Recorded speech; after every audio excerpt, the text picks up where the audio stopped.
Selamat pagi. Nama saya Natali, saya 11 IPA 1 nomor absen 24 akan presentasikan sakramen imamat pentahbisan.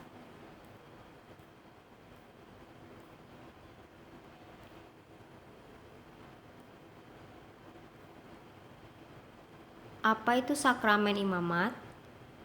Imamat atau pentahbisan adalah sakramen yang dengannya seseorang dijadikan uskup, imam, atau diakon, sehingga penerima sakramen ini dibaktikan sebagai citra Kristus.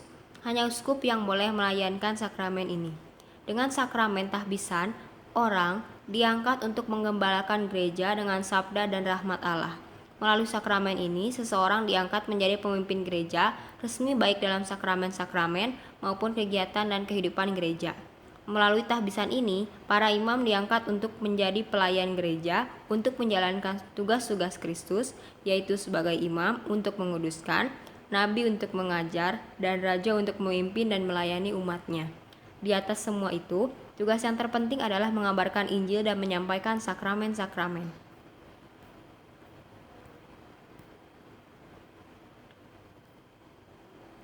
Jenjang tahbisan suci.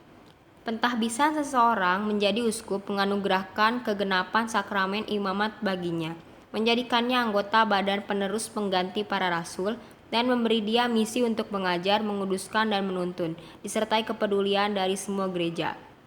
Pentahbisan seseorang menjadi imam mengkonfigurasinya menjadi Kristus selaku kepala gereja dan imam agung, serta menganugerahkan baginya kuasa sebagai asisten uskup yang bersangkutan untuk merayakan sakramen-sakramen dan kegiatan-kegiatan liturgis lainnya.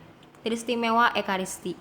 Pentahbisan seseorang menjadi diakon mengkonfigurasinya menjadi Kristus selaku hamba semua orang, menempatkan dia pada tugas pelayanan uskup yang bersangkutan, khususnya pada kegiatan gereja, dalam mengamalkan cinta kasih Kristiani dan dalam memberitakan firman Allah.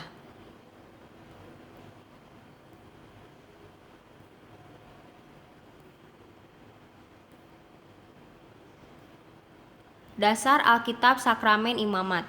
Pada zaman Perjanjian Lama, meskipun bangsa Israel telah dikatakan sebagai kerajaan imam dan bangsa yang kudus dalam Keluaran 19 ayat 6, Allah tetap memanggil para pria tertentu untuk menjalankan tugas sebagai imam dalam Keluaran 19 ayat 22.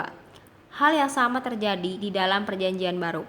Sebab walaupun semua orang Kristen dikatakan sebagai imamat yang rajani dalam 1 Petrus 2 ayat 9, namun Yesus memanggil secara khusus beberapa orang pria untuk menjalankan tugas pelayanan sebagai imam.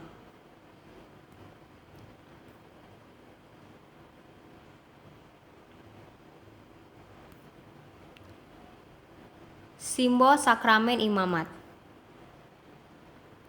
Makna simbol sakramen imamat: keimamatan Kristus yang sempurna dalam Ibrani 3 ayat 1 sampai 4, pemanggilan ke-12 rasul dalam Matius 10 ayat 1, berkat untuk para rasul dalam Yohanes 20 ayat 22, pengutusan para rasul, karya kerasulan dalam Matius 28 ayat 19, penumpangan tangan sebagai tanda untuk meneruskan keimamatan dalam 1 Timotius 4 ayat 14.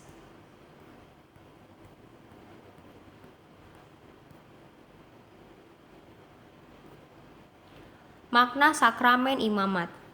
Makna sakramen imamat yang pertama adalah dalam tradisi Gereja Katolik, sakramen imamat merupakan partisipasi khusus tugas dari dan jabatan Yesus Kristus yang satu-satunya imam agung dan mediator antara Allah dan manusia.